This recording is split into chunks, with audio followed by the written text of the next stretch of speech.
Puede ser.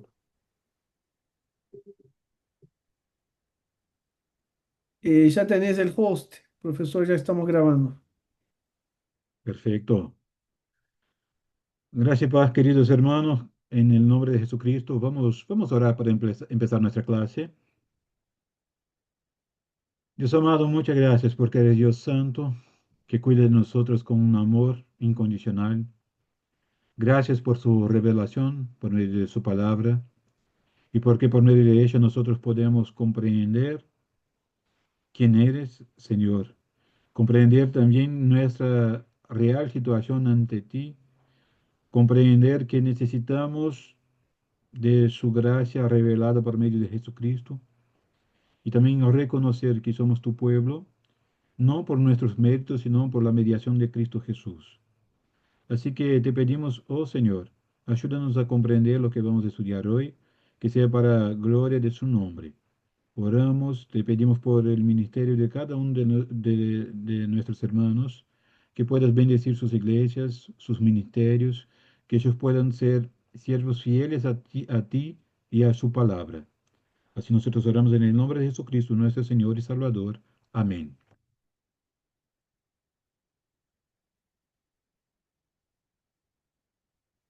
Bien, hermanos, solo arreglando unas cosas acá para compartir algunas cosas y ya voy y empiezo también a tratar algunas dudas que sé que tienen ahí, ¿verdad? Y así entonces creo que puedo ayudarlos. Vamos a quitar algunas dudas que tenemos ahí. Mano arriba los que tienen frío hoy, porque acá está muy frío. Hoy las cosas están difíciles. Bien, bien. Quiero hablar que, primera cosa, es importante esto, pongan en su cabeza. Los que no entregaron sus trabajos, cuídense porque tendremos muy poco tiempo para hacerlo y para que yo pueda corregir y hacer apuntes en cada uno de ellos. Ponga atención en esto. Hoy es una buena posibilidad. ¿Por qué? Porque tiene ahí, tengo acá en nuestra casa un, ah, una estufa a leña que está prendida. Voy a tomar un café y voy a leer su material. Entonces, no tengo dolor hoy y entonces estaré ahí con la estufa prendida y una taza de café. Las cosas están bien, pero puede ser que mañana o pasado mañana las cosas no estén tan tranquilas. Así que el profesor hoy está tranquilo para leer todo, para terminar todas las lecturas y las cosas están más tranquilas, ¿verdad? Entonces, solo para te ayudar a tener poco más de ánimo en ese sentido. Hermanos, es obvio que hay bromas ahí, pero de real necesito de los trabajos para mirar, para analizar y para tratar lo que es necesario.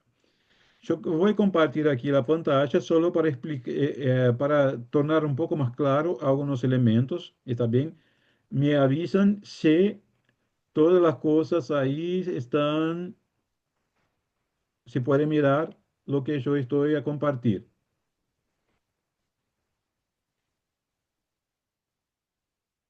Sí, pastor, sí se ve. ¿Se ve? ¿Tranquilo? Bien. Ahí entonces mira que esto hace parte de nuestro, del manual del alumno. ¿Está bien? Solo para aclarar las cosas y tener todo esto muy tranquilo. Asistencia y participación, 10 puntos o 10% de la nota final. Lectura. ¿Qué es la lectura? ¿Cómo se cobra esa lectura? Un informe de lectura, hermanos, que yo pido. Yo, alumno tal, y especifique el alumno su nombre y habla de lo que ya terminó de la lectura requerida de estos elementos. Acuérdense que si se puso a leer el capítulo tópico 3, Estudio de la Confesión de Fe de Westminster, o entonces el material que yo envié en todas las clases, ese ya es suficiente, ya es el material completo. Entonces solo habla que ya hizo el informe de lectura y ya se puso a leer todo, entonces ya está. ¿Perfecto? ¿Alguna duda hasta ahí? Bien. Entonces, ahí yo hago una propuesta acá. ¿Por qué? Porque tenemos otros tres elementos de evaluación. El primer es preguntas de repaso, ensayo y examen final. Yo quiero utilizar esto de un modo un poco distinto por el tema de nuestras clases, porque yo me enfermé, entonces no pudo dar clases. Entonces, ¿por qué? Ahí hago esta propuesta para ustedes, para que todos tengamos esta capacidad de entregar todo, estar todo tranquilo. Las preguntas de repaso sobre la confesión de fe, que fue el trabajo más largo que hicieron y lo que más alumnos ya lo completaron, vamos a tratar de no ser 20%, sino un 40% de la nota. ¿Por qué? Porque esto ya miré que gran parte de los alumnos, más o menos ahí 70% de los alumnos ya lo tienen completo. Entonces, esto de las preguntas de repaso se suman 40% de la nota de ustedes. Y el ensayo, entonces, entra con los mismos 30%. La pregunta, ¿y este 20 del examen final? Este examen final será solamente para los alumnos que no alcanzaron la nota mínima, el valor mínimo para completar la disciplina. Entonces, los demás alumnos que ya entregaron todo, estuvieron presentes en las clases, ya entregaron las preguntas de repaso y el ensayo, ahí entonces ya tenemos todo el valor. ¿Está bien? Todos puede abrir su micrófono y hablar si está tranquilo para que podamos seguir adelante. Genial. Camila, ya sé entonces que lo aceptó. Bien, otros más. Pastor, Sí. entonces, perdón, el informe de lectura es solamente de contestar si leímos o no leímos, nada más. Sí, es ese informe de lectura. ¿Por qué? Porque las preguntas, hermana, que nosotros tenemos sobre todos los otros elementos, todos los otros elementos, son las preguntas que tenemos en cada capítulo. Bueno, igual yo ya entregué mi informe de lectura, pero Sí. es Fue, sobre fue el... el más completo que ya tuvo. Sí, Está sí. genial. Está perfecto, esto es genial. Pero este informe de lectura está hablando yo tengo certeza que yo comprendí por completo y este es el punto central. Algunos alumnos lo entregaron en qué modo? Un modo un poco más universitario, que es genial también, como el suyo, que habla como que un resumen de la lectura de los puntos principales y de los elementos que a mí me encantaron o que a mí yo creo que son de gran distinción en mi vida. Pero como esto yo voy a utilizar también en el ensayo tiene que tener este elemento final, entonces yo utilizo solamente para el ensayo y para las tareas de cada uno de los capítulos. ¿Está bien así? Ah, Johan, ¿tiene alguna duda? Puede hablar, hermano. Sí, profesor. En cuanto a las preguntas de la lectura, Sí, solamente tenemos que completar hasta donde dimos en clase, ¿no? sí, pero de la confesión de fe es completo. Ah, ok, bien. ¿Ah? La confesión de fe es completa. ¿Está bien? O sea, lo leemos todo, pero también completamos todo. Sí, porque de la lectura, una de las tareas es la lectura de la confesión de fe completa. Esa es una tarea.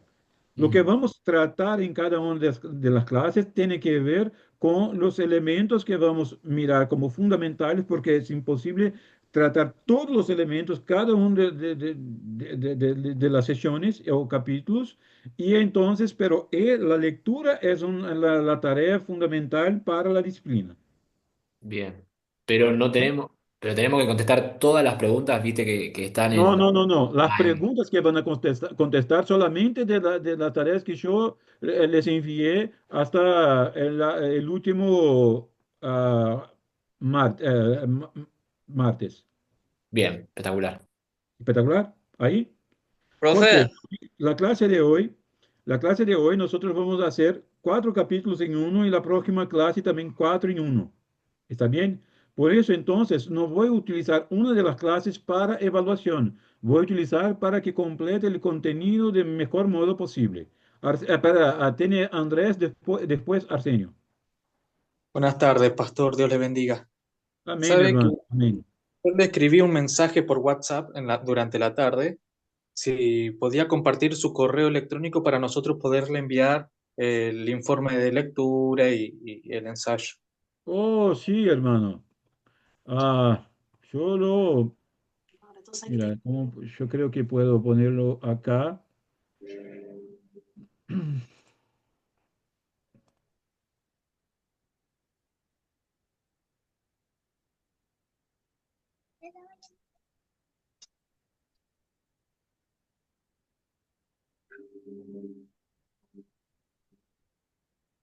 Va. ¿Está tranquilo ahí para todos? Salomao, IPB, de Iglesia Presbiteriana de Brasil, @gmail.com. Perfecto, pastor. Nosotros les vamos a estar enviando lo que ya tenemos realizado y bueno, si falta algo, usted nos dirá. Sí, Dios le bendiga. perfecto. Y aprovecha que hoy entonces un día frío, un poco de café y una estufa siempre mejora el humor de cualquier persona. Arsenio, por favor, hermano. Sí, buenas noches, profe. Yo envié el informe, creo que en tu WhatsApp. No sé si ahora que te pedí también tu correo, pero el informe y pregunta creo que me falta todavía. Ya envié algunos, Sí, eh, no me acuerdo si es 50 o 60 por ahí preguntas, pero eh, me falta todavía para completar y esta semana ya envío todo. genial, genial. Yo sé que tiene que salir por un tema con su papá, pero esto está tranquilo. Después, entonces mira la clase y ahí vamos. ¿Está bien? Sí, Perfecto. ¿Alguien más desea Sí, hablar profesor. otra cosa?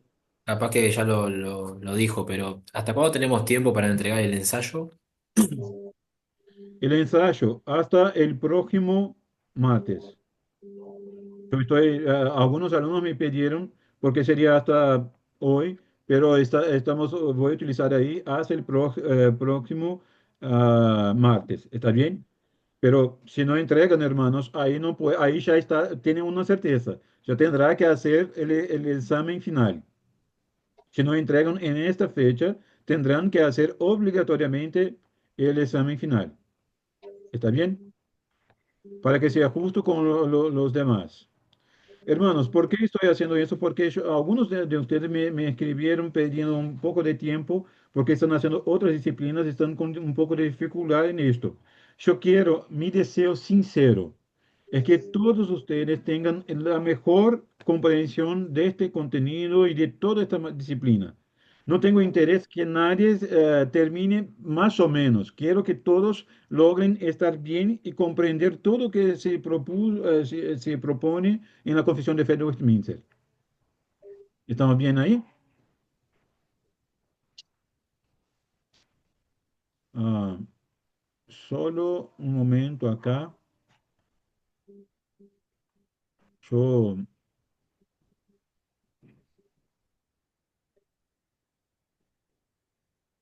tengo que cambiar un poco acá las cosas.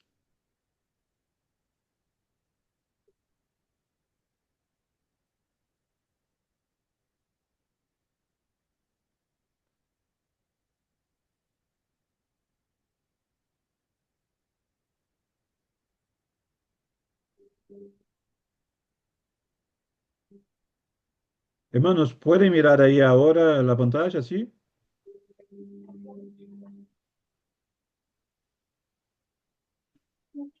¿Se aparece de la adoración y del Sí, día de reposo? sí. Perfecto. Bien, hermanos, entonces, ¿qué haremos hoy?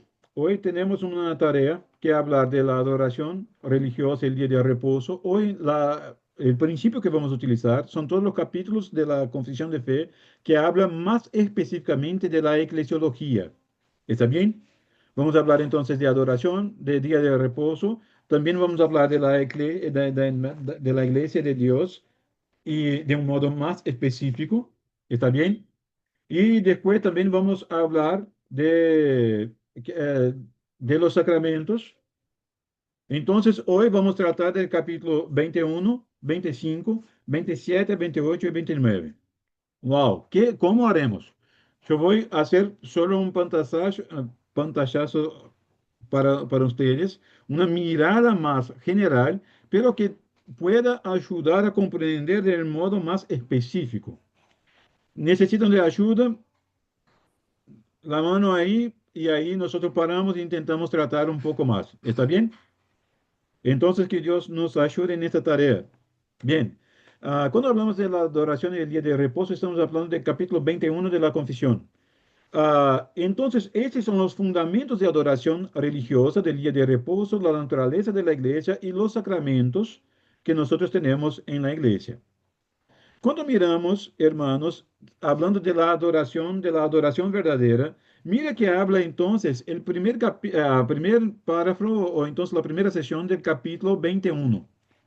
La luz de la naturaleza demuestra que hay un Dios que tiene señorío y soberanía sobre todo, que es bueno, que hace bien a todos y que por lo tanto debe ser temido, amado, alabado, invocado, creído, servido y quien debe confiar con todo el corazón, con todo el alma y con todas sus fuerzas.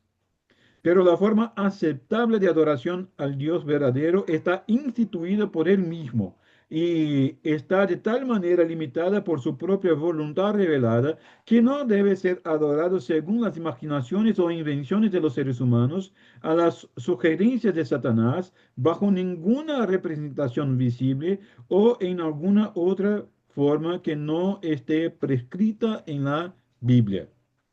Cuando nosotros hablamos del tema de adoración, nosotros estamos hablando de una adoración que es prescriptiva, o sea que la propia palabra de Dios habla, prescribe y habla lo que debe ser, que debemos tener en la adoración.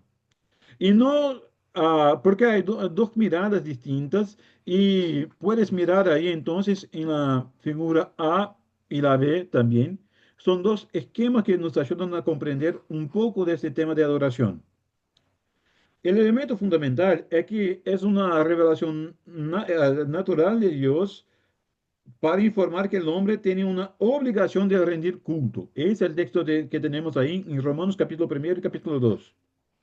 Pero también que ah, el hombre necesita saber cómo debe adorar a Dios, pero necesita también adorar conforme la voluntad de Dios o conforme sus preceptos.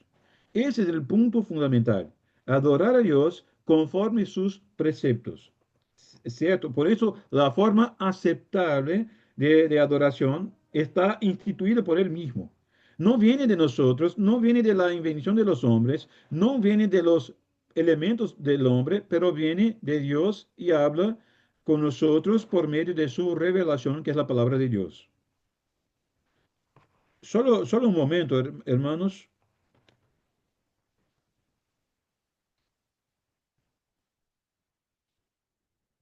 Así que necesitamos todos, así que necesitamos comprender que la palabra de Dios habla, habla como revelación y que de esto debe estar en el culto que prestamos a Dios.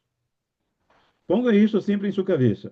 Si estás en algún ministerio, si está tratando de cuidar de la liturgia o entonces del culto cristiano, ese es el punto necesario para saber si el culto que estás prestando es un culto aceptable a Dios. Lo que está en la palabra de Dios es esto, y yo entonces puedo de ese modo hablar que es conforme la voluntad de Dios. Ponga su atención. Hay dos modos de pensar sobre este culto cristiano, porque uno habla que la verdadera adoración solo lo mandado por Dios y afuera de esto, de de ese elemento, todo es una falsa adoración, o sea, cualquier cosa que está fuera de lo mandado. Ese es el pensamiento reformado sobre la adoración. unos van a hablar que, pero la adoración es muy enfocada siempre del mismo modo. Hermanos, nosotros no tenemos que elegir, nosotros no tenemos que pensar, nosotros no tenemos que desear alguna cosa distinta, porque Dios ya habló el modo por lo cual Él va a ser adorado. Esos son elementos fundamentales. Dios es el objeto único del culto que prestamos a Él, y ese objeto único habló el modo como por lo cual nosotros debemos adorarlo. Por eso entonces, cuando hablamos del culto, este culto solemne a nuestro Dios, tiene que ver más con que Él habló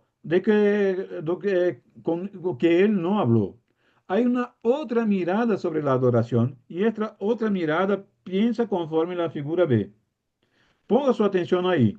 Entonces, existe el punto central, que es lo que ha sido mandado, y la adoración está ahí, la verdadera adoración, pero también la verdadera adoración es considerada cualquier otra cosa, o sea, se añade cualquier otra cosa que no haya sido expresamente prohibida en la Escritura.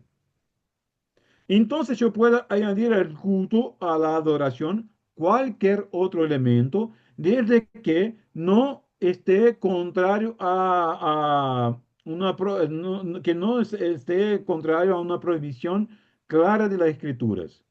Por eso la adoración falsa en este modelo es solamente lo que fue prohibido por Dios.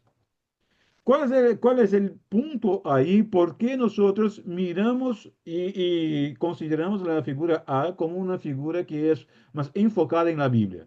Hermanos, porque siempre, y tenemos varios elementos históricos del pueblo de Dios, que cuando el pueblo intenta poner delante de Dios fuego extraño, fuego que Dios no había hablado para hacer, o entonces hasta mismo para llevar el arca de un modo como Dios no habló que debería hacer, o entonces cuando miramos el cuidado de Dios con cada uno de los detalles del tabernáculo y del templo, miramos que Dios es un Dios que arregla las cosas y que decide modos por los cuales va a aceptar esta adoración.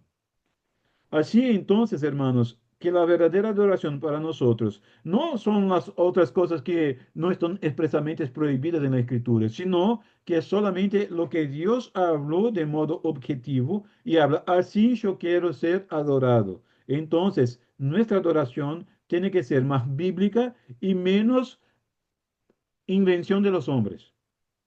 Porque, hermanos, tengamos una cosa en nuestra cabeza. Los hombres cada día son más creativos para hacer cosas para alabar a Dios, ¿sí o no?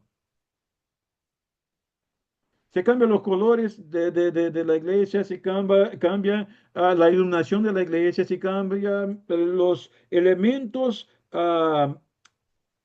casi pirofágicos que tiene ahí en la iglesia y se hace un montón de cosas como si eso todo pudiera de algún modo tocar la vida de la persona y esta emoción entonces es lo que Dios pretende porque este culto fue increíble. Hermanos, no miramos de este modo. ¿Por qué? Porque el culto que nosotros prestamos a Dios es un culto racional. Esto va a involucrar, por cierto, nuestras emociones, pero no es por nuestra emoción que el culto se presta a Dios. Es un culto austero, con una mirada enfocada en las Escrituras, en lo que Dios habló que desea de nosotros. Por eso, entonces, ese es el elemento fundamental en lo que comprendemos como el punto central de la adoración. ¿Podemos seguir? Y por eso entonces tenemos algunos otros elementos que esa adoración religiosa debe ser dada a Dios solamente, y ahí hablamos del Padre, Hijo y el Espíritu Santo, solamente a Él, no a ángeles, ni a santos, ni a ninguna otra criatura, y desde la caída, no sin mediador. O sea, porque nosotros estamos en la condición de la caída, fuimos rescatados por Cristo, entonces el culto cristiano apunta y habla del mediador. El culto creyente, el culto del verdadero creyente está hablando, necesito de un mediador y mi mediador es exclusivamente Cristo. ¿Está bien? Entonces sabemos que es solamente por la mediación de Cristo que nosotros podemos adorar a Dios. Explico eso de otro modo. En la iglesia puede seguir ahí personas que están acostumbradas con el Evangelio, personas que le gustan estar ahí en la iglesia, pero nunca fueron cambiados verdaderamente por Dios. La pregunta es, ¿esas personas están adorando a Dios o no? ¿Qué creen?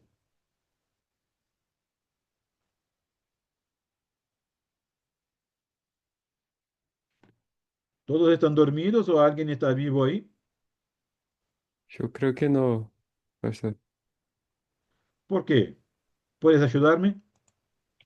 Ahí yo veo igual como todo esto que estás diciendo, yo veo mucho parecido con la historia de Saúl, Ahí que le está. gustaba, le creía que adoraba a Dios de una manera, haciendo de su manera y realmente creía, y esto fue el motivo que el Espíritu Fue Santo le dejó rechazado por Dios. Porque rechazado Samuel entonces habla, Dios requiere mucho más obediencia que a sacrificio. sacrificios, exactamente. Ah, entonces por eso ese es el punto, el eje de nuestra mirada, que nosotros no solamente podemos hacer este sacrificio de nuestra cabeza, de la invención de los hombres, sino que debemos obedecer. Es mucho mejor que sacrificar. Ese es el eje de nuestra mirada. Entonces nosotros obedecemos a estos puntos, pero la persona que no es creyente, que está ahí, aunque esté haciendo sus sacrificios, estos sacrificios no son aceptables delante de Dios porque no están en la mediación de Cristo. Porque Cristo no murió por esta persona, porque esa persona no confía en Cristo y no puede estar delante de Dios en adoración, porque nuestra adoración tiene que ver con nuestro mediador. Solo podemos presentar culto agradable a Dios en la mediación de Cristo. Ese es el eje entonces de nuestra adoración.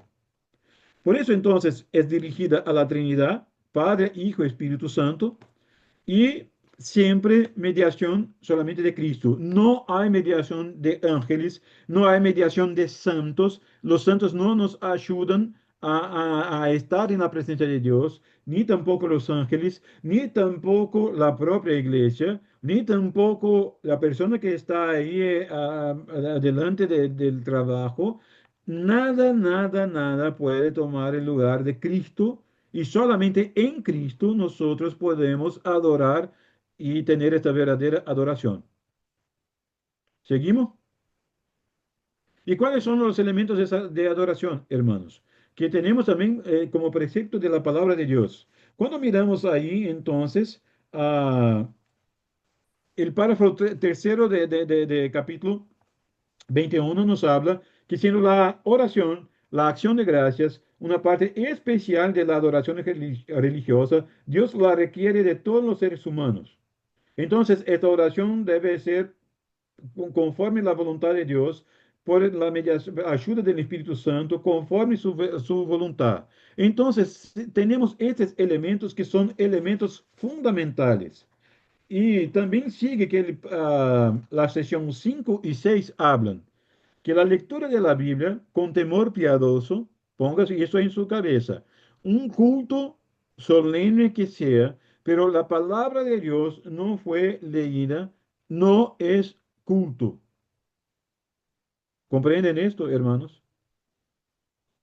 Otro elemento que tenemos, en un culto que es prestado a Dios sin la sana predicación de la palabra de Dios y capacidad de los otros escuchar en la palabra de Dios, tampoco es un culto, porque ¿qué tenemos? Es que la palabra de Dios y la sana predicación caminan juntas. Entonces, el primer elemento es el elemento de oración. Es este elemento de oración con acción de gracias en el nombre de Cristo Jesús, porque otra vez, Él es el único mediador que tenemos con nuestro Padre. Entonces, es por la mediación de Cristo que nosotros oramos y el culto es por medio de Cristo. Así que, como tenemos la palabra de Dios como revelación, entonces un culto que se presta como culto verdadero, obligatoriamente tiene la lectura de la palabra de Dios y la sana predicación de la palabra de Dios. Temor piadoso y reverencia. Hermanos, en esos dos elementos que nosotros tenemos ahí, ya tenemos grande problema en gran parte de las iglesias del movimiento evangélico sudamericano. ¿Sí o no? A veces el enfoque de todo que tenemos es solamente uno de esos elementos, pero son elementos que no son el elemento fundamental. ¿Cuál es el elemento fundamental de un culto cristiano? Aquí nosotros tenemos estos cuatro elementos, pero cuando hablamos que cada uno de esos elementos tiene que ver con la revelación de Dios por medio de Jesucristo, entonces la lectura de la palabra de Dios y la sana predicación tiene un papel fundamental en el culto cristiano. Pero yo ya tuve oportunidad de ir a un lugar, no puedo hablar que esto fue un culto. ¿Por qué? Porque en todo el momento que estuve ahí, no se predicó la palabra de Dios, ni tampoco se puso a leer la Biblia. El que estaba ahí adelante, que era un coach, apenas esto, no puedo llamar de otra cosa, pero se llamaba de apóstol. Y él entonces habló un verso de memoria, no se puso a leer la escritura, no explicó la escritura y solamente esto. Quédense tranquilos, estuvo ahí para hacer un trabajo, un estudio por el seminario. Y ahí entonces yo tuve que tomar notas y hablar de lo que se había pasado en ese momento. Pero hermanos, lectura bíblica y sana predicación. Y yo les quiero invitar a que conozcan métodos que puedan ayudarte a tener una predicación sana. Hermanos, sana predicación es cuando nosotros, los que estamos predicando, ponemos menos dificultad para la comprensión del texto sagrado. Es justo ahí. Es cuando nosotros no generamos elementos que lleven a alguna dificultad para comprensión del texto. Al revés, yo tengo que ser aquel que va a ayudar a comprender el texto del mejor modo posible. No segundo mi entendimiento, no segundo mi espiritualidad, sino que segundo la propia palabra de Dios, que sí cambia mi entendimiento y mi espiritualidad, pero no es fundamentado en Salomón o en el predicador, sino que es fundamentado en la escritura. Por eso entonces una sana predicación. Y ahí hay métodos distintos de predicar las escrituras, pero uno de los métodos que más nos ayuda a no tenermos otro método sino que leer escritura, explicar la escritura y aplicar la escritura. Ponga esto en su mente. Leer la escritura, explicar la escritura y aplicar la escritura. Estos son elementos fundamentales. Su prédica tiene que tener estos tres elementos, o la prédica de cualquier pastor necesita estos tres elementos: lectura de la escritura, explicación de la escritura, tiene que ver con los elementos históricos, tiene que ver con la construcción histórico-gramatical, o tiene que hacer también el estudio tanto de la exégesis del texto, o entonces también tiene que analizar el contexto cultural, histórico, todo esto de un modo más amplio posible. ¿Para qué? Para que podamos explicar de modo correcto la escritura. Entonces, leer la escritura, explicar la escritura, y el tercer elemento, ¿cuál es, hermanos? Aplicar la escritura. Es hablar que cómo esta verdad revelada por Dios, que está acá delante de nuestros ojos, cómo esta verdad se aplica a su vida y a mi vida hoy. Las personas se entreveran mucho en este contexto cuando intentan hablar que nosotros necesitamos cambiar la escritura o necesitamos hacer una relectura de la escritura hoy. No tenemos. ¿Qué tenemos que hacer? Es aplicar la misma verdad de la escritura a nuestro contexto. Cuando Cristo habla que alguna cosa es pecado, no es porque cambió la cultura o que cambiaron los tiempos, esta cosa no es más pecado, sigue siendo pecado porque es principio, es precepto de Dios. Ahora, ¿cómo nosotros vamos a analizar que este pecado tiene en nuestra cultura o cómo es la mirada sobre este pecado en nuestra cultura? Hermanos, nuestra cultura occidental acepta con tranquilidad la mentira, ¿sí o no? Si tiene dudas, se va a cualquier red social que va a ver si eso hay personas lindas, maravillosas, todo está perfecto y santo y sano y maravilloso, ¿sí o no?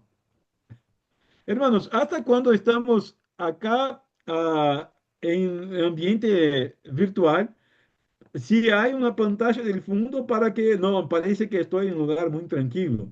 Ayer estaba también frío, estuve en un curso y la persona que estaba también estaba acá en Sudamérica también tenía frío, pero la pantalla del fondo que tenía ahí era como si estuviera en una playa. Estoy hablando de esto, parece broma, pero estamos muy tranquilos de hablar que estamos donde no estamos, que tenemos lo que no tenemos, que estamos recontentos a pesar de muchas luchas y de mucha dificultad y hasta mismo tristeza en nuestro corazón. Y esto para nuestra sociedad es tranquilo. Pero el elemento que la palabra de Dios va a hacer es contestar, hablar y tratar esos elementos, hablando que el creyente puede sí pasar por momentos de dificultad, pero su alegría es una alegría eterna. Mira que el pecado pues, va a ser tratado del mismo modo, sea del homosexualismo, sea de la mentira, sea de la envidia. Esto todo tiene que ser tratado como pecado y ahí debemos aplicar esta realidad del pecado en la realidad cultural donde vivimos, que tiene que ver con las personas que están escuchando, nuestros oyentes, aquellos que Dios nos envió para predicar. Entonces, ese es un elemento fundamental de la verdadera adoración. El otro elemento tiene que ver con cántico y ahí se pone el canto de los salmos o entonces cantos de salmos, no de los salmos, perdón. ¿Por qué hay una distinción ahí? Cuando estamos hablando de salmodiar a Dios, estamos hablando de son palabras que tienen que ver con inicialmente con una poesía que tiene una belleza y un tratamiento tanto de su letra, de su contenido, como también de su sonido. Es alguna cosa de arte. Y eso es un elemento que es utilizado, sí, en la iglesia. ¿Para qué? Para adorar a Dios, para alabar a Dios. También puede ser utilizado para un elemento de contrición.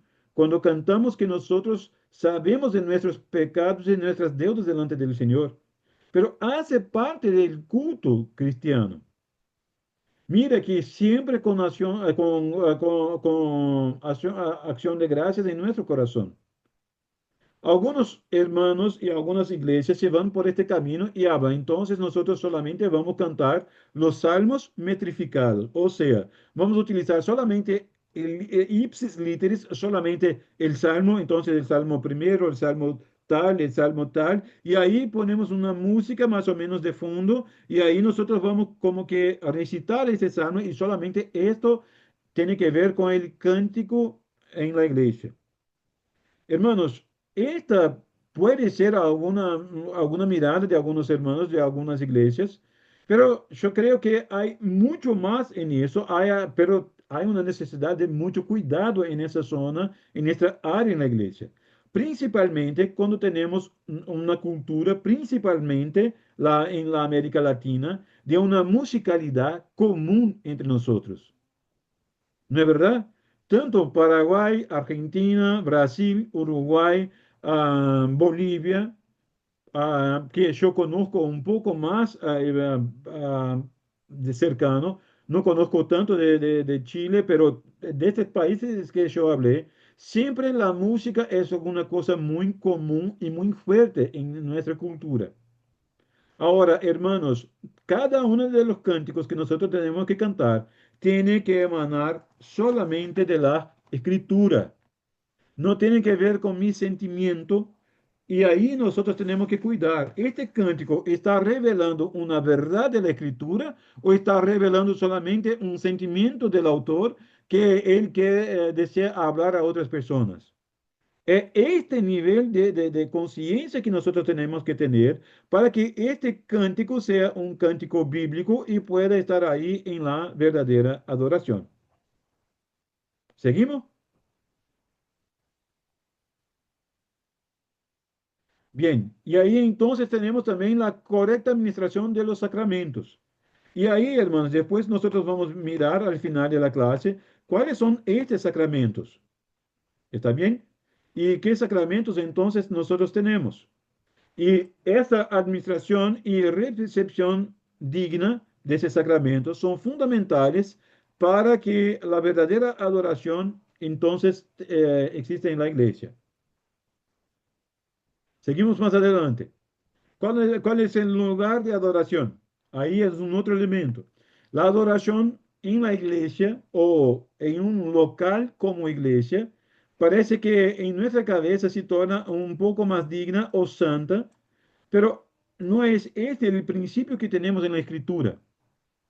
A pesar de haber un local específico para adoración, ese local no tiene que ver con paredes, no tiene que ver con un local solamente, sino que con la disposición y el orden de lo que está se haciendo ahí. Explico esto mejor. Y acá puedo hablar esto con mucha tranquilidad. La Iglesia Presbiteriana de Ciudad de la Costa, que yo estoy trabajando junto con los hermanos para plantación, esta iglesia funciona en mi hogar, en mi casa. Entonces, todos los jueves y todos los domingos, nosotros quitamos todas las cosas del living de nuestra casa, quitamos todo, el sillón y las otras cosas, si viene todo para mi cuarto, y ahí entonces ponemos las sillas y ahí se torna entonces el local de reunión. La pregunta es, ¿será que esto es posible, sí o no? ¿Cómo miran esta cosa? ¿O será que nosotros no estamos de modo correcto adorando a Dios?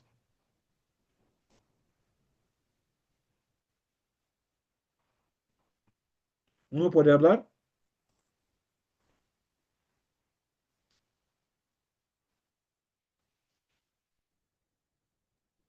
Sí, creo que es buen lugar donde, como estaba mencionando, profe, si viene de la escritura, la adoración es, sí, como menciona acá, en todo lugar.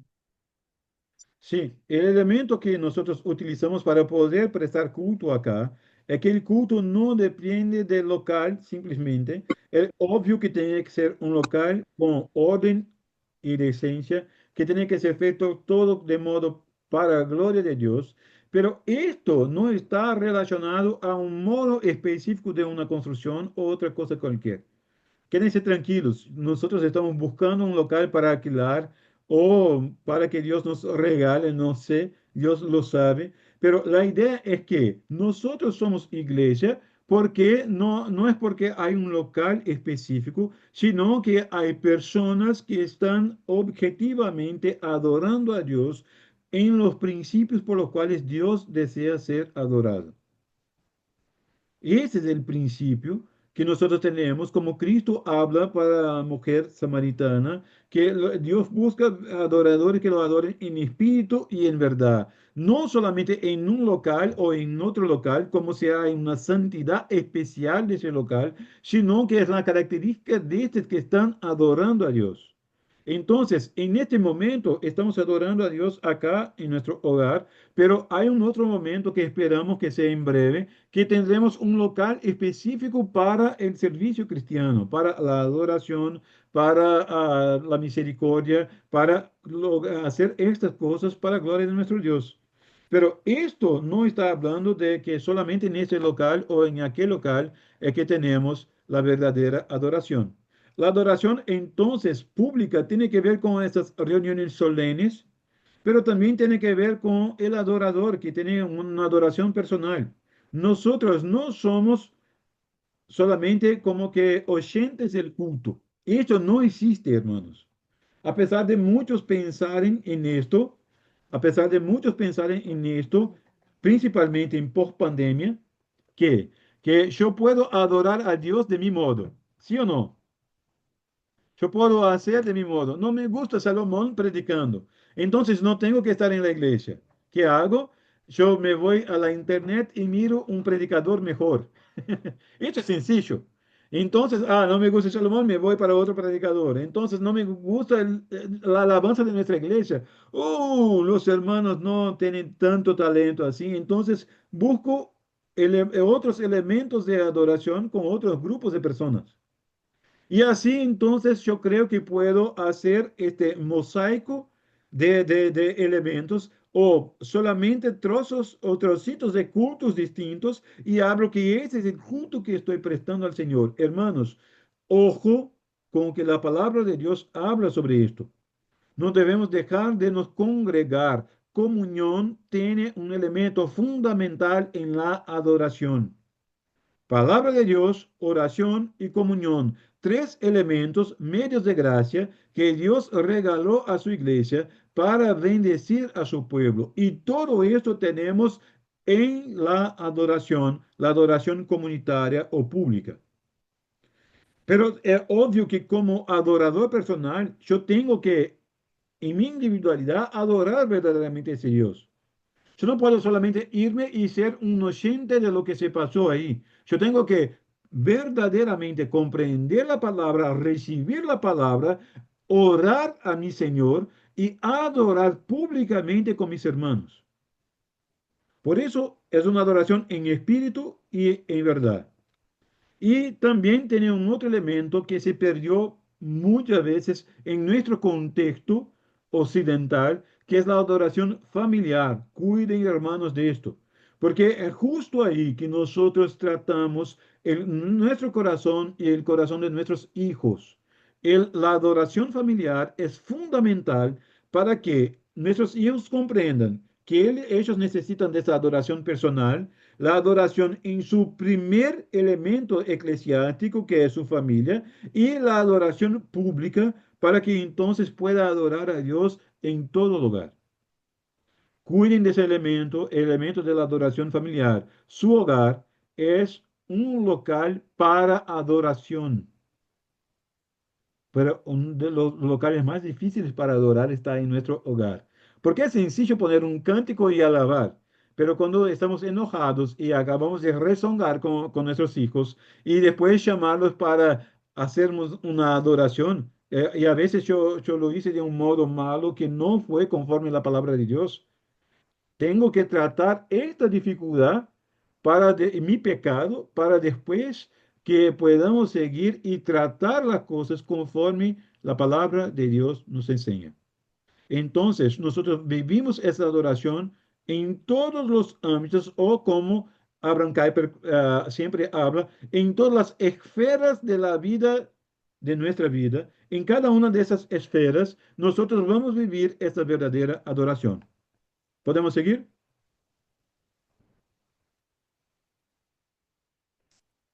Sí. Bien.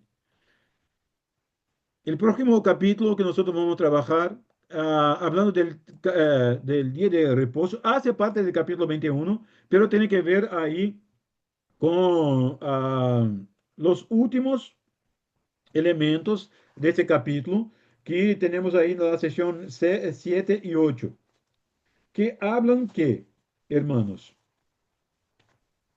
que Dios ha creado un día especial de reposo.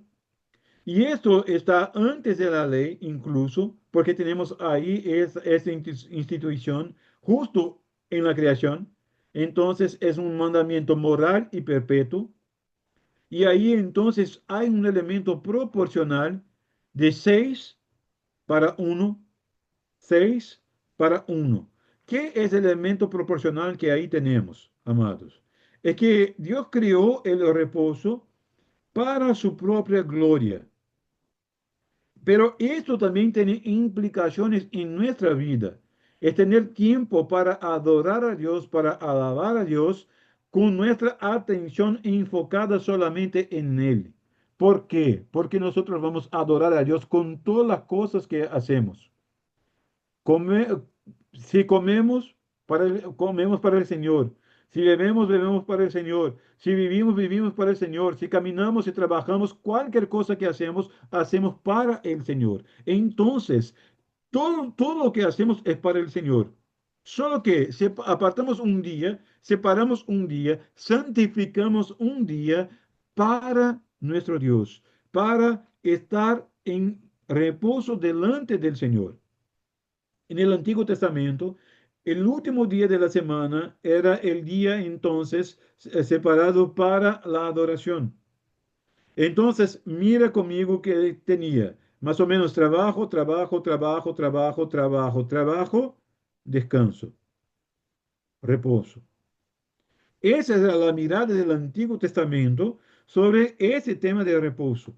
Pero cuando miramos a usted puede mirar ahí Éxodo 20 o entonces Deuteronomio capítulo 5. Nosotros vamos a mirar que el día de reposo no solamente un orden específico, es solamente en este día o está hablando de Sabá. Sabá es descanso o reposo y este reposo tiene que ver acuérdese del día de sábado o de descanso o día de reposo para o santificar. Ese es el cuarto mandamiento. ¿Y cómo es el cuarto mandamiento? Está hablando que nosotros debemos cuidar para tratar el reposo como santo Él es en la presencia de Dios. ¿Por qué hay este cambio del último día de la semana para el primer día de la semana? Justamente por la muerte y la resurrección de Cristo. Cuando ah, el Cristo resurrecto está justo hablando del primer día de la semana y entonces a partir de este momento la iglesia neotestamentaria mira que es el día para acordar de la muerte y de la resurrección del Señor hasta que Él venga. Y siempre que vas a mirar el Nuevo Testamento, cuando están hablando de la Santa Cena, de la fiesta ágape o fiesta de la comunión, cuando están hablando del cuidado o del servicio de los creyentes, está hablando del primer día de la semana. Por eso entonces nosotros tenemos el domingo, el primer día de la semana, como el elemento fundamental.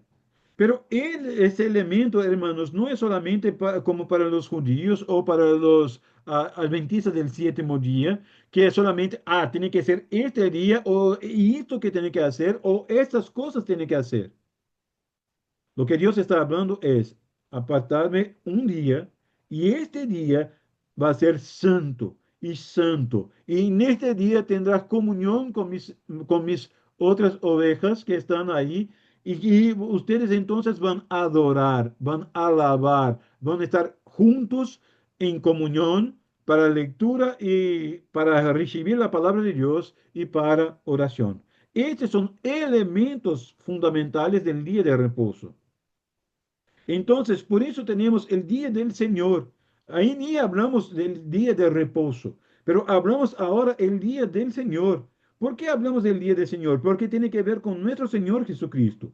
Y el punto central que tenemos por el domingo, que es día del Señor, ¿qué es, hermanos? Es que porque nosotros ya tenemos la presencia de nuestro Redentor, entonces ya estamos en la presencia del Señor, entonces nosotros podemos, primeramente, reposar, porque ya estamos en el descanso del Señor, y porque reposamos, ahora nosotros podemos trabajar, trabajar, trabajar, trabajar, trabajar y trabajar. Mira que antes viene trabajo, trabajo, trabajo, trabajo, trabajo y después el descanso, pero en Cristo nosotros ya tenemos el descanso, la tranquilidad que estamos en su presencia y porque esto es verdad, ahora nosotros podemos trabajar todos los otros días con esta perspectiva. Pero inicialmente tenemos el descanso en la presencia de nuestro Dios. No eras la Canaán que vendría, ni tampoco el reposo que vendrá porque Cristo ya fue reposo en nuestra vida, ahí entonces nosotros podemos servir con nuestros dones y talentos, trabajando para la gloria de Dios.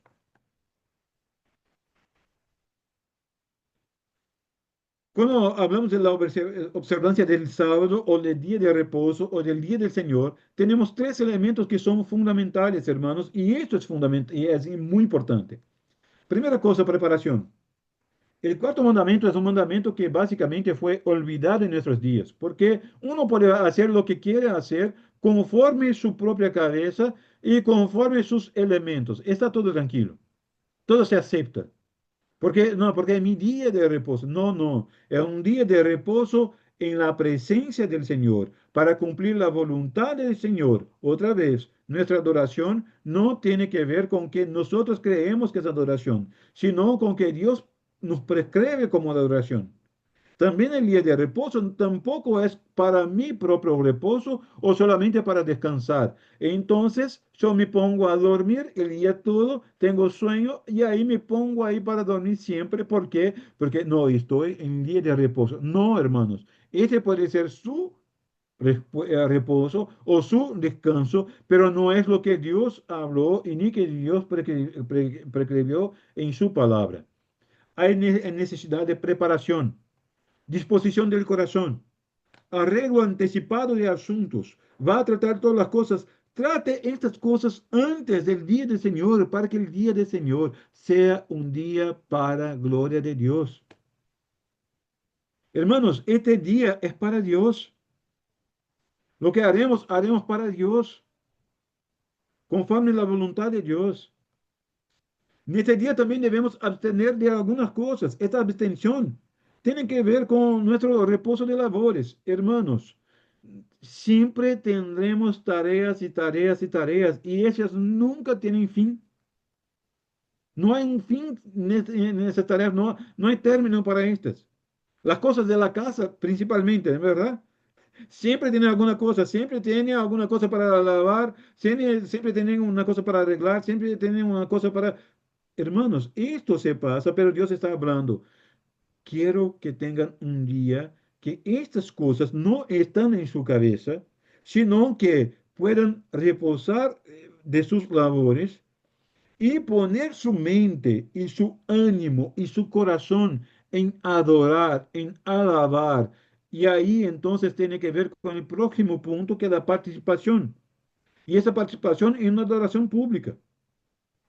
Y esta adoración pública tiene que ver también, esta adoración pública y privada, es obvio, pero también tiene que ver con deberes de necesidad y misericordia. La pregunta es, ¿qué es ese deberes de necesidad y misericordia como tenemos ahí en capítulo 21, las secciones 7 y 8? Santo para el Señor, ah, ¿para qué? Para que en todo el tiempo, ese ejercicio de la adoración pública y privada, esos deberes de necesidad y misericordia sean solamente alguna cosa que sea para gloria de Dios y no para mi propio favor o beneficio. Es obvio que, como Cristo mismo habló, algunas cosas tienen necesidad. Papá y mamá que están acá, que ya tuvieron que llevar sus hijos enfermos para el hospital en algún domingo. Yo ya tuve que hacerlo algunas veces. Yo mismo ya tuve que ir en algunos días de reposo para el hospital y por la gracia de Dios, habían personas ahí que me cuidaron. Y esto fue un deber de necesidad y también de misericordia. Cristo habla. Uno que mira entonces una res que se cayó en un local y no, solo va a esperar mañana porque hoy es el día de reposo. Es obvio que este va a cuidar de esta necesidad. Mira, necesidad y también de misericordia. Pero cuando nosotros intentamos hacer simplemente para cumplir nuestra necesidad, no, es porque yo necesito hacer tal cosa. Ahí hay una pregunta fundamental. ¿Yo necesito hacer esto o yo quiero hacer esto porque a mí me es cómodo o a mí entonces me genera interés? Es una pregunta que siempre tenemos que hacer, hermanos.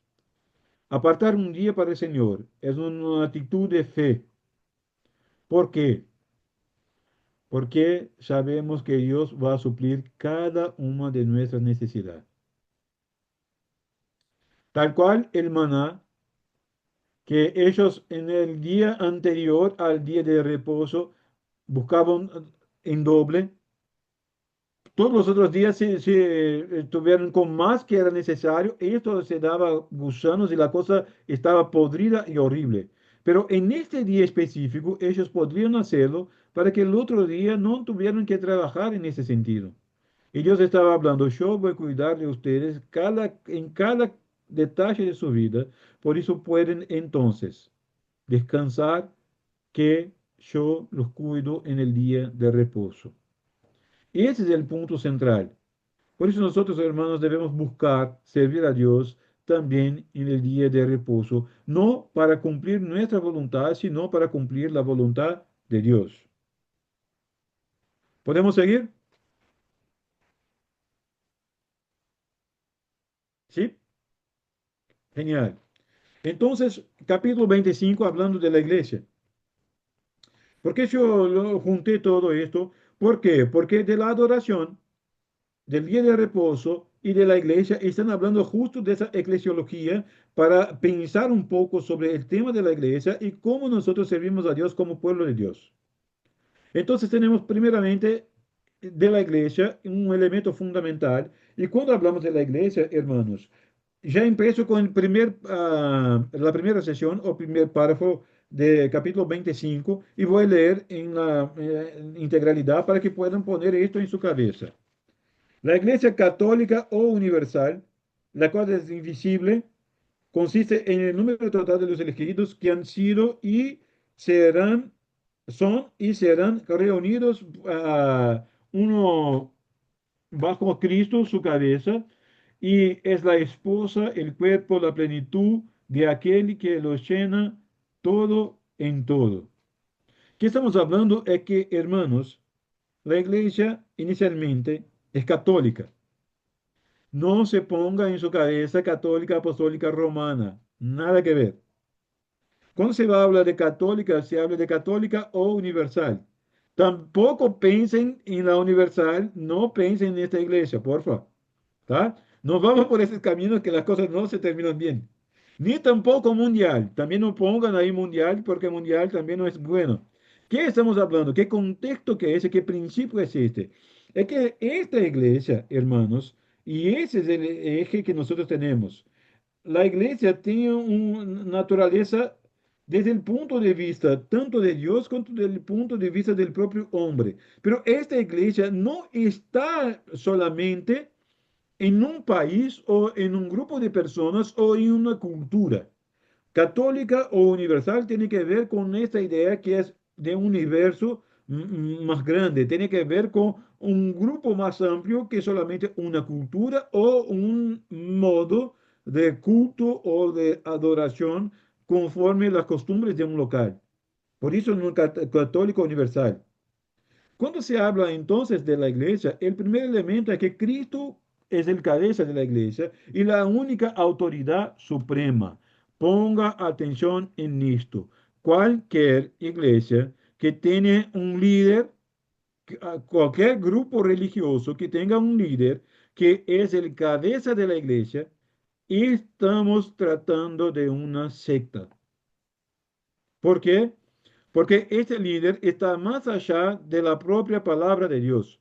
Porque si la palabra de Dios nos habla que hay solamente una autoridad suprema que es Cristo, cualquier uno que se ponga ahí como autoridad suprema de ese grupo religioso, ese grupo religioso se torna una secta. ¿Está bien?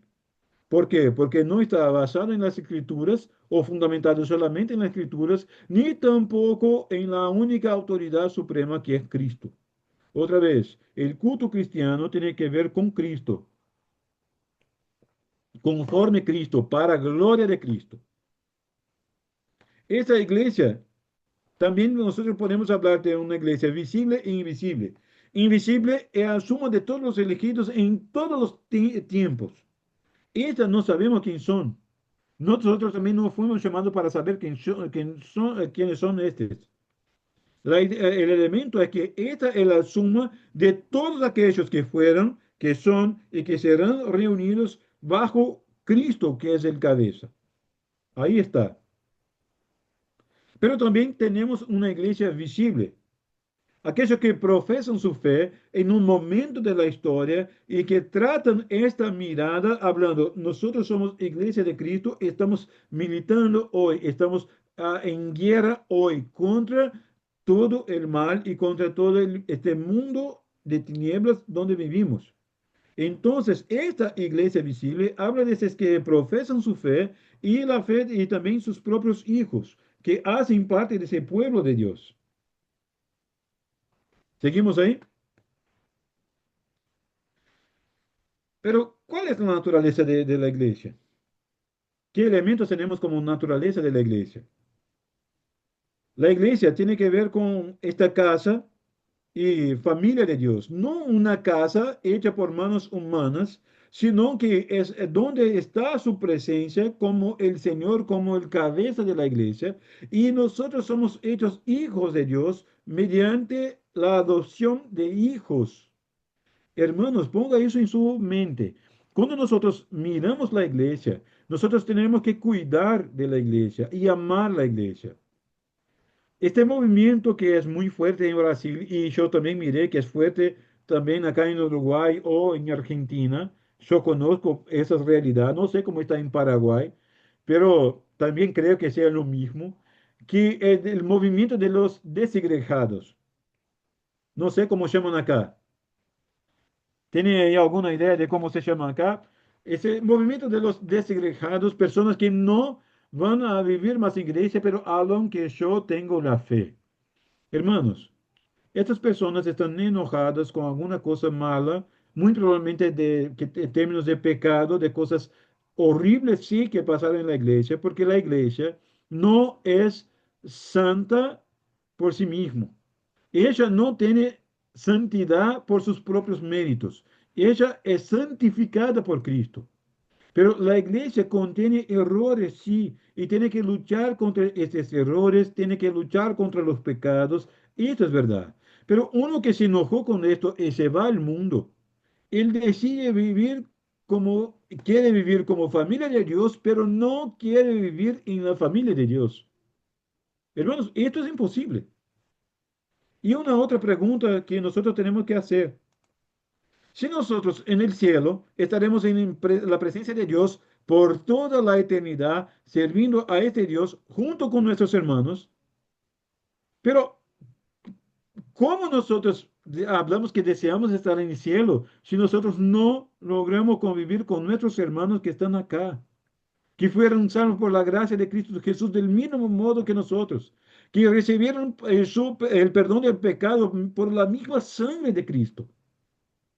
Hermanos, nosotros no tenemos derecho de rechazar el cuerpo de Cristo y hablar, no, porque no sos ojo, entonces no estás en el cuerpo, o entonces las manos son más importantes que los pies. No, hermanos, somos miembros uno de los otros, somos edificio de Dios, somos cuerpo de Cristo. Necesitamos uno de los otros, pero no tenemos vida en nosotros mismos. Somos familia del Señor. Cuida, cuida de cómo tratas la iglesia del Señor, porque la iglesia del Señor no pertenece a una persona, no pertenece a un pastor, no pertenece a un grupo de personas, a un liderazgo. La iglesia pertenece solamente a Cristo, porque Dios regaló a Cristo y Cristo murió a su vez por su iglesia. Cristo amó esta iglesia de modo incondicional. Por eso entonces, hermanos, nosotros debemos cuidar de la iglesia, debemos amar esta iglesia, debemos tratar la iglesia, debemos buscar santidad para vivir como iglesia. Ella es el depositaria de los oráculos de Dios, el ministerio y las ordenanzas divinas. Esa es una tarea de la iglesia. La iglesia tiene esa tarea, pero la iglesia puede ser santa y en algunos momentos una iglesia que está sujeta a errores o impureza. Eso es verdad. Por eso nosotros debemos buscar siempre tener esta conciencia que los reformadores tuvieron cuando miraron que la iglesia había se desvirtuado, ido por caminos que no tendría que ir. Que ellos proponen entonces que la iglesia reformada siempre está reformando. La idea es que nosotros siempre estamos evaluando nuestra práctica como pueblo de Dios a la luz de la Escritura para que podamos vivir de modo santo y digno de nuestro Señor. ¿Por qué nosotros nos acostumbramos con algo? O entonces, ¿por qué esa es la costumbre? O entonces es la práctica que tenemos. Esto no puede ser el principio por lo cual nosotros cultuamos a Dios. Volvemos nuestros ojos a la Escritura, evaluamos la pureza de nuestros hechos delante de la Escritura y ahí seguimos sujetando entonces nuestra conciencia, nuestra práctica a la Escritura y ahí entonces de la Escritura tenemos a la aprobación o Dios hablando, esto está mal. Pero una cosa que es maravillosa, a pesar de los errores, a pesar de los pecados, a pesar de la dificultad de convivir con hermanos que están en niveles distintos de santificación, y a pesar de incluso en la iglesia visible, tener aquellos que no hacen parte de la iglesia visible, ¿sabes qué, hermanos? Dios sigue obrando. Hay siempre un remanente fiel. Hay siempre iglesia de Cristo. Siempre habrá, hasta aquel gran y maravilloso día. ¿Sabe por qué? Porque Dios habla con su pueblo y como Cristo habló en el texto de Mateo, que en la gran comisión, que yo estoy con ustedes todos los días hasta el fin del mundo, hasta la consumación del siglo. Hasta el final yo estaré con ustedes y entonces mi pueblo está ahí. Por eso entonces la iglesia es perpetua en su existencia, porque Cristo mismo, por medio del consolador que es el Espíritu Santo, la garantiza hasta el fin. ¿Alguna pregunta en ese capítulo? ¿No? Mira que cuando hablamos que fuera de la iglesia no hay salvación, nosotros no estamos hablando de una denominación. Nosotros no estamos hablando de un elemento, estamos hablando que la salvación de modo ordinario, acuérdense que hay modos extraordinarios por los cuales Dios puede salvar a alguien. Nosotros no tenemos condición de hablar que no, porque Dios puede hacerlo conforme su voluntad y a su tiempo. Pero el modo ordinario de Dios es que por medio de la iglesia, no de una denominación, por medio de la iglesia de Cristo, entonces hay verdadera salvación porque es el cuerpo de Cristo. Entonces, un que está muerto en sus delitos y pecados es cambiado por el Espíritu Santo, se convence del pecado, de la justicia y del juicio de Dios. Este entonces busca ahora la santificación y porque fue justificado por Dios y está en santificación, busca exactamente vivir como iglesia para la gloria de Dios, como santo y irreprochable hijo de Dios. Porque ahora es parte de familia de Dios, entonces busca a los otros hijos de Dios para que pueda caminar. Por eso entonces, fuera de la verdadera iglesia de Cristo, no hay salvación ordinaria. ¿Por qué? Porque por este fue el medio que Dios en su gran sabiduría y santidad eligió que los creyentes estén juntos. Ahora, hermanos, esto no significa que si la persona no se fue a esta iglesia específica o que no hizo tal y tal y tal elementos comunes de la iglesia, entonces no es creyente. No es esto. Solo que esta persona, cuando fue rescatada por Dios en Cristo Jesús, esta ahora hace parte de la iglesia y así entonces ese es el modo ordinario por el cual Dios salva a una persona. Seguimos adelante.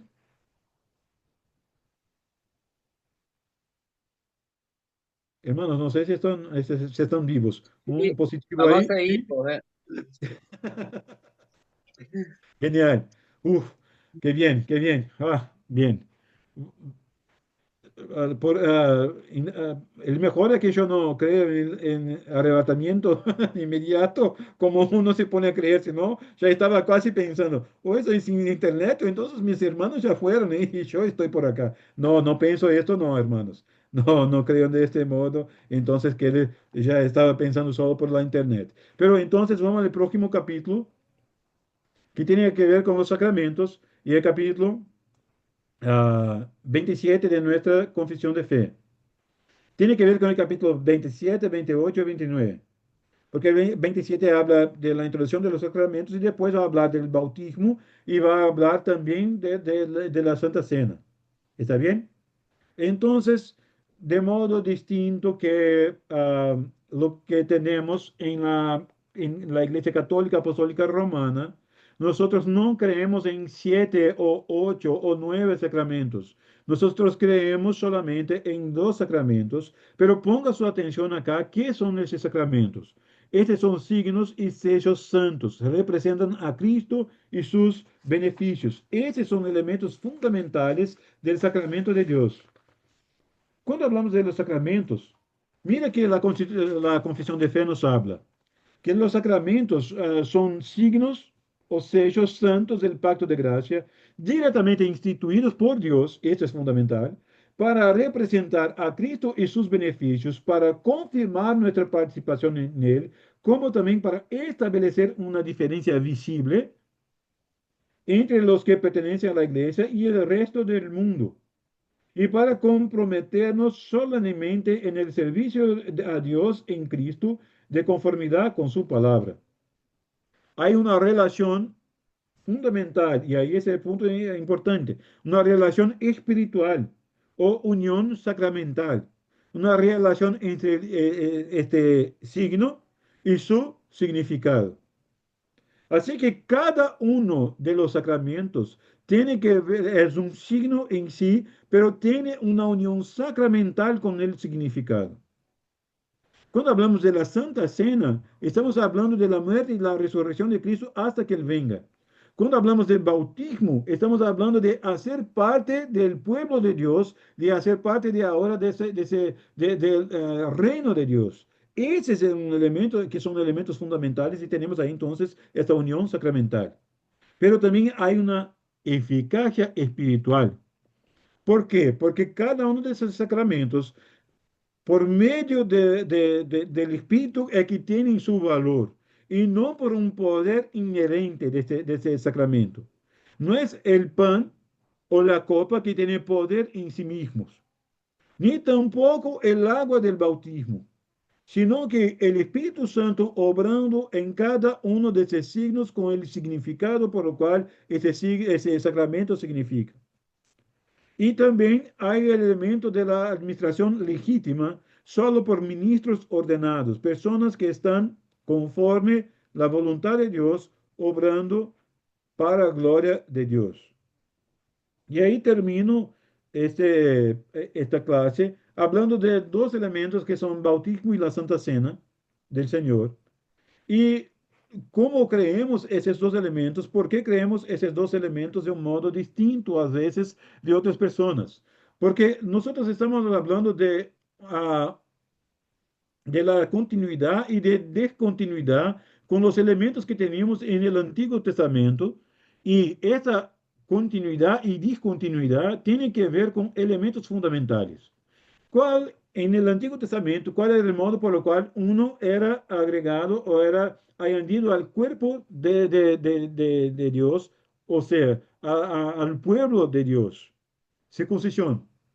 Solamente para hombres, por lo general, octavo día de nacido. Mira que esa es la mirada entonces de la circuncisión.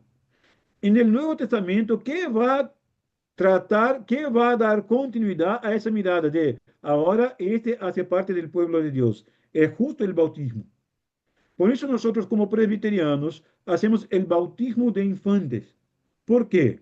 Porque sabemos que ese bautismo significa, tiene elementos de la propia circuncisión.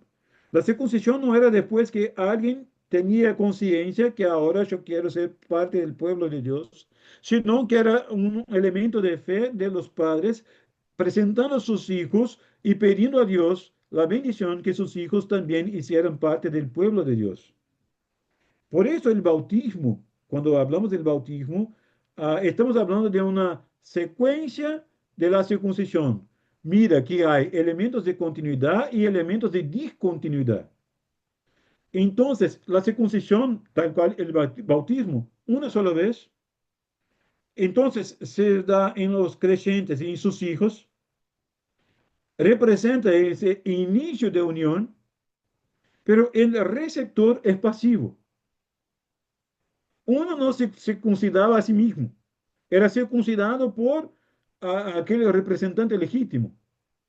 Tampoco el bautismo, yo no puedo venir y bautizarme a mí mismo. Ni Cristo, que es Señor de señores, el justo Dios, se bautizó a sí mismo. Pero fue Juan el Bautista que lo bautizó. Ponga su atención en esto. Una sola vez, creyente y sus hijos, porque es una señal que tiene que ver con el pueblo de Dios, con hacer parte del pueblo de Dios. Representa el inicio de unión y el receptor es pasivo. Cuando hablamos de la Pascua, y estamos hablando después también de la Santa Cena del Señor, también es un elemento de continuidad y discontinuidad. El evento principal de la Pascua no son los elementos teatrales de la iglesia cuando tenemos algún elemento teatral. Tampoco también el culto especial que yo hago. No, el elemento fundamental de la Pascua es la Santa Cena del Señor. ¿Por qué? Porque hablamos de la muerte y de la resurrección de Cristo hasta que Él venga. Esto se pasa no solamente una vez, pero repetidamente. Tiene que ver solamente con los creyentes, aquellos que tienen conciencia y que tienen, que ya profesaron su fe, no solamente que fueron bautizados, pero que ahora profesan su fe verdadera en el Cristo como su Señor.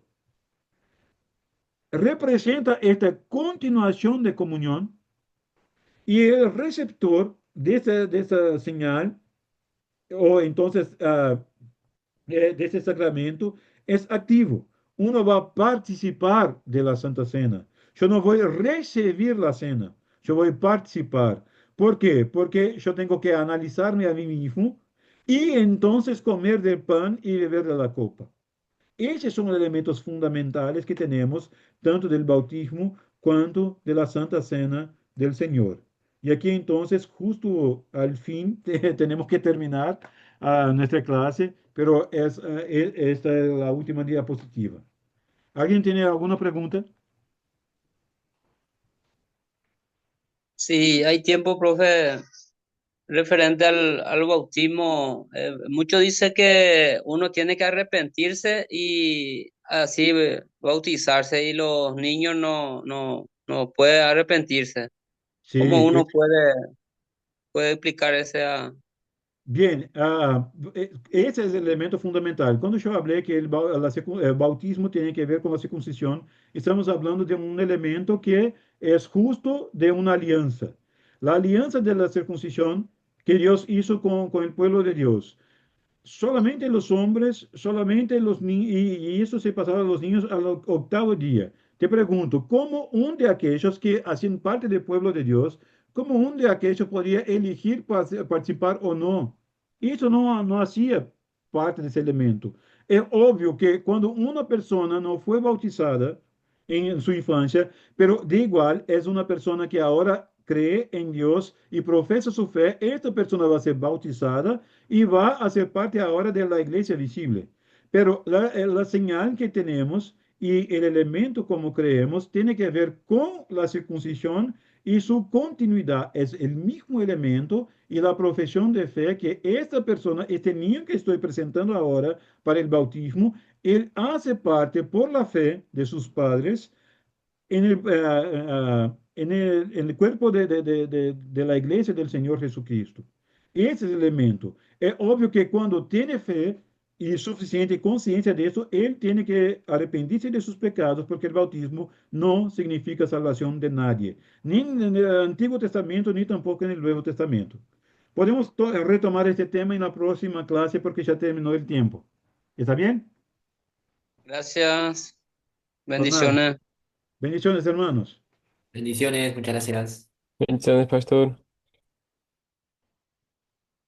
Gracias, profesor. Gracias, hermanos. Nos vemos, Nos vemos, bendiciones. bendiciones.